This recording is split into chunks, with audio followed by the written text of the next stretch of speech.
Hello, YouTube. Thank you for clicking on this one. This is gonna get a little transparent. I feel like I'm always transparent. Not because I think I am an influencer. People care about all the details of my life. Like, you guys want to know what I've been up to and like my whole life story. It's not about that, but the lessons that I learned and how I reshare the perspective, because some people, more often than not, I feel like when they tell their stories, it's victim, I need to heal from this, that, and the third. I'm not empowered. I didn't have any control. I didn't have options. I didn't have choices. I didn't know how could this happen. And that's just not the way that I wanted to go about thinking about my past, because what's done is done. You can't change it. It's this speeding train of consequences and perspective, and you have to choose the perspective. And I'm not talking about being in denial. I'm not talking about like it didn't happen, it wasn't my fault, I had nothing to do with it, I had no role to play in it. I'm talking about like gently being gentle with yourself and kind to yourself, but still realizing, where you were at mentally, where you were at emotionally, where you were at spiritually, and how your life got to wherever your life got you. So if you guys don't know anything about my past and my story, really quick, I've never been the one to come on here and say, it was my baby daddy's fault. It was all these men's fault that, turned me into a single mom and put me in the position I was in to have to work and have mouths to feed and all this other stuff. No. At that time, I was not looking at myself as the one who is the gatekeeper and the sole source of my own protection and my own needs, wants, and desires. I love children. I've always wanted children, but I did not better choose who to have children with so that I could ensure I didn't struggle. Now, you hate to think like that because your children are who they are because of the personalities that they have and who you lay down with and all that other stuff. So I'm not saying I dream about other children that I had with a man that set me up and was perfect in my eyes and what I needed him to be. I'm not saying that. What I'm saying is, with the mindset that I was in at that time, impacted my choice of boys, men, child, impacted my choices of employment, impacted my choices, period, impacted how I thought about myself, how I moved, how I dressed, everything, how I ate, everything. And that did not feel good to me. And so moving forward, now I can say, this is my resolve. This is who I am. This is the woman that I show up as. And this is my new life. So I hope that all of you all understand why I harp on the things that I harp on about my personal life. And everybody's story is different. I get it. Everybody's scenario is different. And, we can go back and forth with all the different, like, yeah, but, with me, blah, blah, blah, blah, blah. My heart goes out to, for example, the women that don't get child support. I can't imagine not having the base that I have as far as holding that man responsible for the child that he helped me create. You know what I mean? You don't get to go all over the world and bar hop and hang with the guys, and I should have to work over 40 hours a week to take care of her. But then you want to play I'm the great dad, and that's my baby girl, and you don't take care of her. What's a weekend and some Chick-fil-A and Chuck E. Cheese? No, we're not playing these games. You know what I mean? So, I hope that you're able to, continue to fight and get that man to be the man that, you need him to be for your child. Not because you want him back, not because this is an ego boost for him. Like, I'm gonna make you take care of yours, but it's being responsible. So my heart goes out to you all. Don't give up. I have also shared that I had to go back twice to the system and say, this is not fair. And, unless, not unless, because that wasn't like an option for me to lean on the system and need government assistance, but they don't want that, and I definitely don't want that because my pride is involved. So, they really went back to the drawing board and said, how much do you make? How much does she make? Okay, we need to clarify some things because, at the time I was going through the process and I didn't know what I was doing. I didn't know what to say. I didn't know how to move. And so I had to do some research and learn some things. And then I went back and got what I needed to get. So, but also too, moving forward, don't have children with broke men.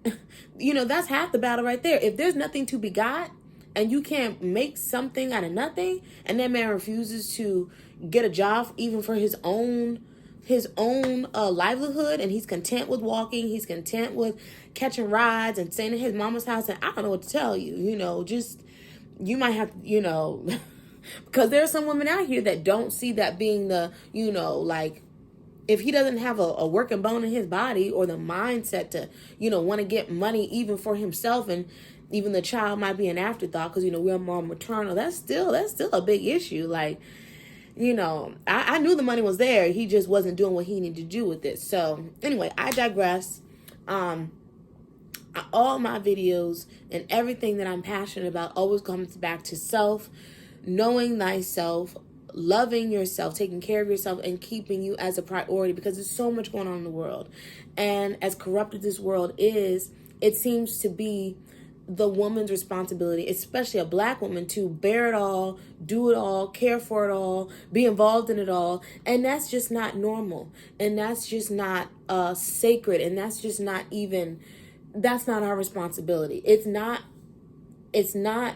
for us to work for the man, raise children, take care of ourselves, uplift our communities, get into politics, get into our local, get involved in our communities, the kids' school and all that they need, volunteering, take care of ourselves. Did I say take care of ourselves? Because most of us, if you're not on birth control once a month, still get a period.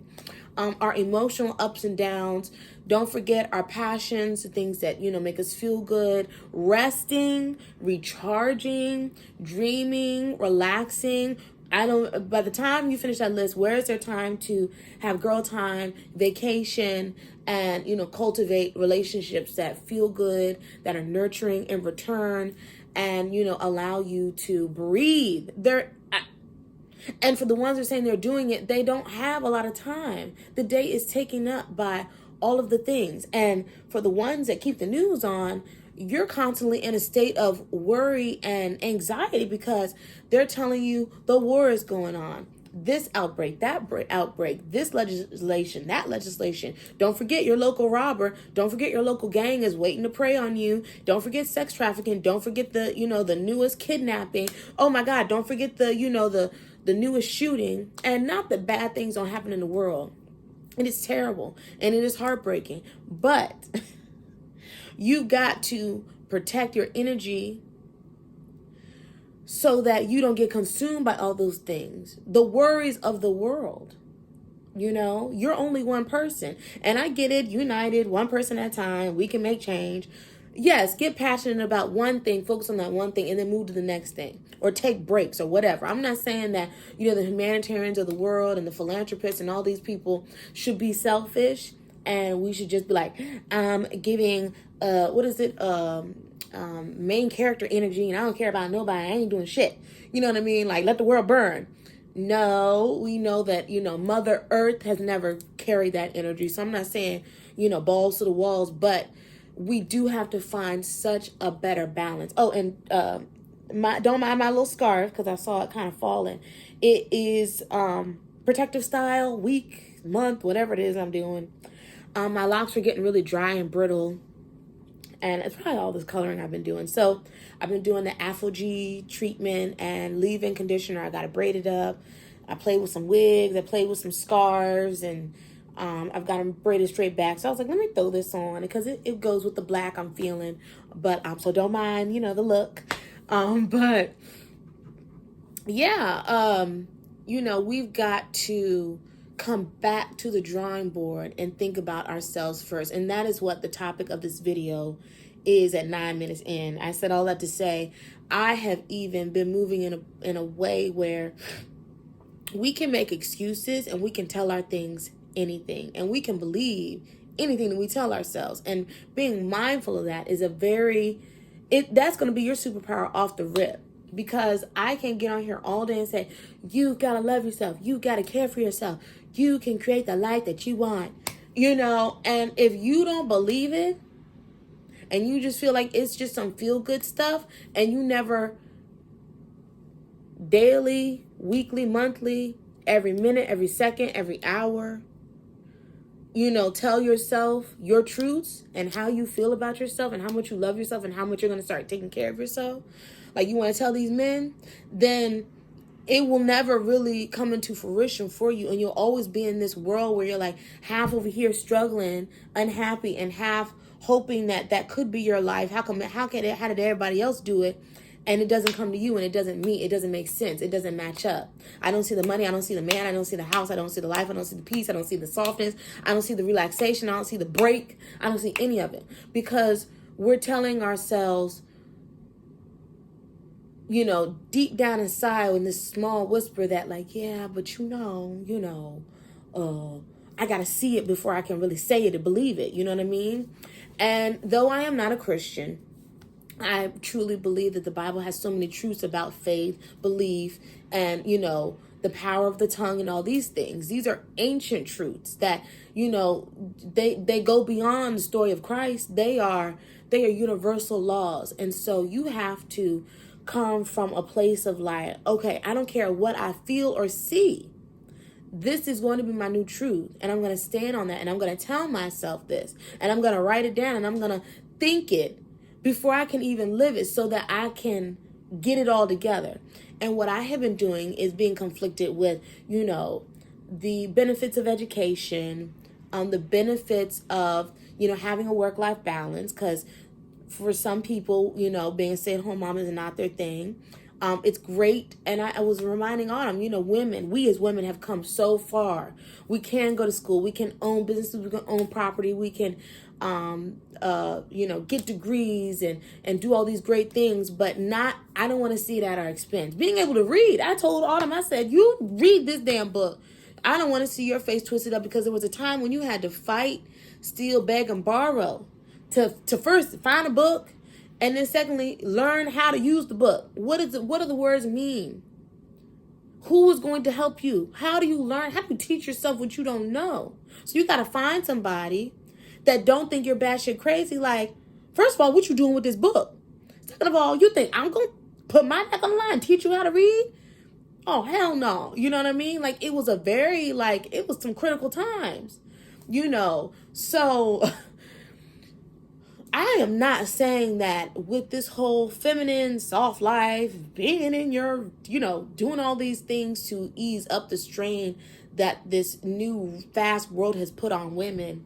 Yes, I think it's unnatural, but I don't think that it should be that we should go so far, left where it's like, okay, we're barefoot and pregnant all the time. You know what I mean? And I'm shucking jive for a man so I can have a roof over my head.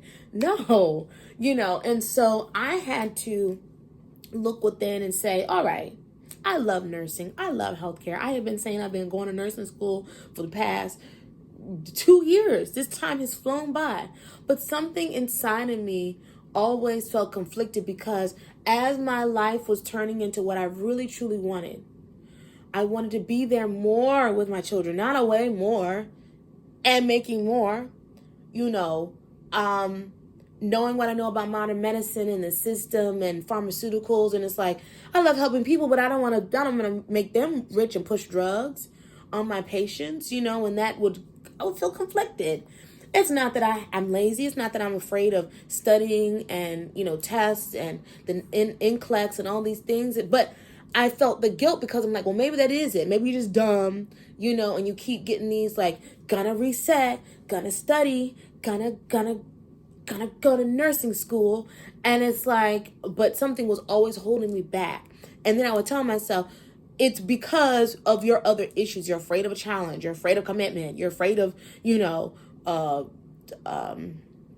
the grind that it takes to go to college. And I'm like, no, that's not it, because I've been to college before, and I've passed tests, and I've gotten good grades, and I've studied, and I've learned, and I've understood the information. But I do not want to take all that hard work and then ball and chain, drag myself to a hospital and say, please hire me, but give me the work-life balance that I want, because I'm living this life that I'm already so happy with, and I don't want to mess that up. And I don't want to be away from my family. And I don't want to work 12-hour shifts.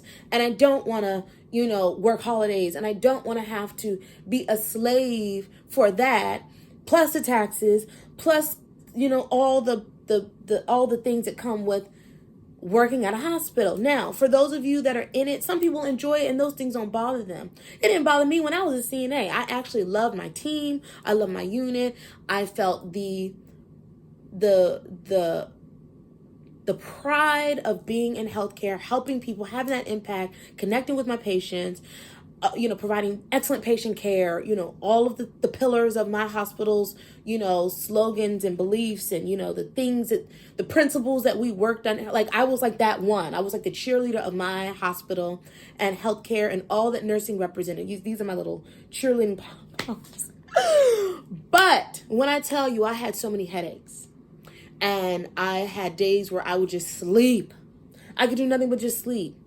When I had to, supplement my income, yes, I still supplemented those hospital paychecks because of the taxes and all the little things that, even claiming my dependents.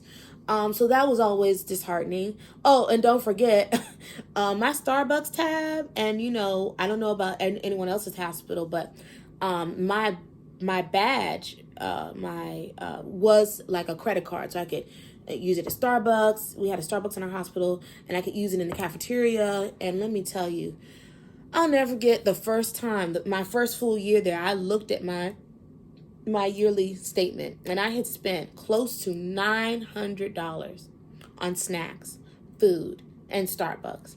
And I was like, if I could, God, that was one of my deepest regrets. Seriously. And it was like wow, you need to humble yourself and pack a sandwich and a salad, because that food will be so good. And, it was nothing like waiting till, the countdown to 1 a.m. Oh my God, what's the chef making downstairs, and we would all, like all the girls and I, the other nurses and the charge nurse, we'd all go down together. Somebody had to stay and make sure the unit doesn't catch fire, but we'd all go down there and be like, what y'all making good? Because, you look forward to that hot, greasy meal after working. I would be there, 7, 8, 9, 10, 11, 12, 1. 7 hours, still a long way to go. And, that was like, and I'm not a foodie, but that was like my comfort time. And then at my hospital, we had these, it was called a Serenity Room. So it had the big massage chairs and the, this nail salon chairs, like that. And it vibrate, lean you back. The room was dark with like this glow light, rainbow light, calming music, snacks. And look, I'd have an hour break. I'd eat, get in that chair, get my blanket, heated blanket. And that was my reset. But, all that to say, I made it work, but my headaches and my work-life balance, I was very unhappy with. And then again, I was kind of caught between a rock and a hard place because I did what a lot of people do. Once I got my new W-2, and my new proof of income, I went and, everything in my life got bigger, better. Like I got a bigger townhouse. And I talked about my townhouse, my love for that townhouse. Because for me, being grounded and stability and being able to say, I do this shit, everything I in here, I did, I decorated and I carry these bills and I pay for my car and I, take care of my children, like I didn't have a man. So I was like, this is my badge, not on some like feminist stuff, but I was very proud of all that I could do with that job. And then to go backtrack, I worked did a lot of little extra things to supplement the cost of the babysitter and, what I was being, what taxes took away from my Brent home. Everybody knows that feeling, but I had, again, my lifestyle, I had to keep up with my lifestyle. And again, I was very proud of that and I didn't have a problem with that. But, it wasn't something that I wanted to sustain. And then, the belief, not even the belief, I had other girlfriends that went to the school I was going to go to, which was an accelerated nursing school. And they own you. You look, every week you're going to be taking a test. Every week gonna be learning new material. Every week, you just gonna but get it done, knock that year out, make the sacrifice, come in strong as an RN and make, 60 plus a year. And my thing was every summer, because I live for the summer, it's our birthday month. The girls are out of school. I love to travel, have a good time. I was like, yeah. Nothing, so all that, I'm here now. And I can't help but be truthful and share that you have to soul search and look at yourself and tell yourself the truth that you both know that you won't say. The truth that you both know, you in the mirror, but you won't admit to, and you won't submit to. Because my lie to myself was, this is what you got to do.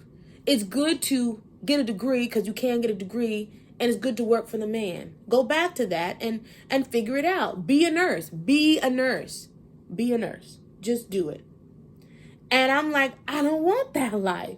Not that I don't want to help people. Not that I don't want to do something, but not like that. And I'm not knocking any nurses out here or CNAs, because we need that. But there's got to be another way. And if it fulfills you and you don't have these emotional issues and hangs up with it, I'm so happy for you. But for me, I was like, I'm not cut out for that life, and I wouldn't be able to, give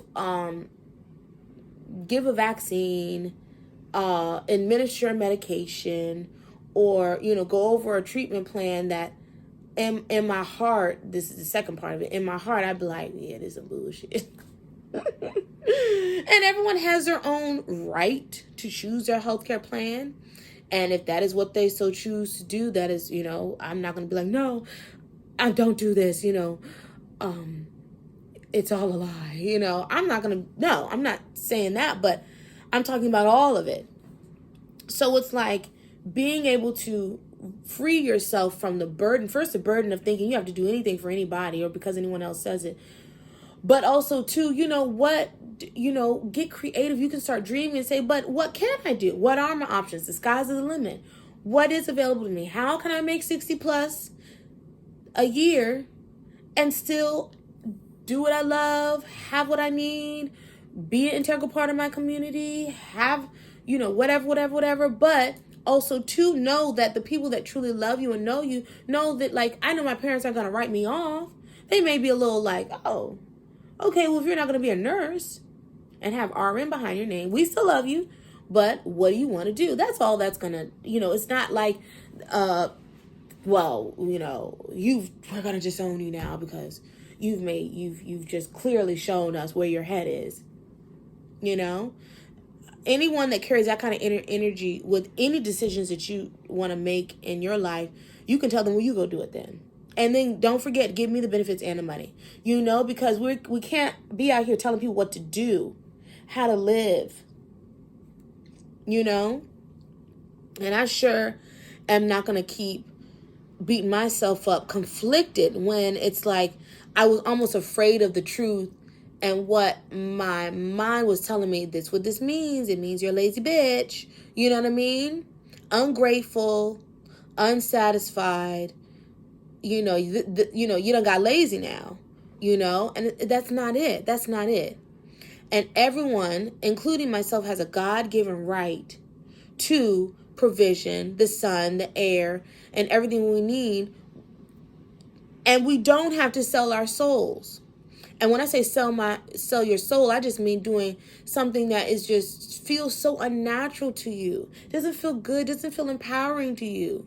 We're working these jobs because we think it's the right thing to do because, that's just how it's done. And that's being a good mom. It's adulting, taking care of business, handling the bills, doing what you got to do. But we're dying on the inside.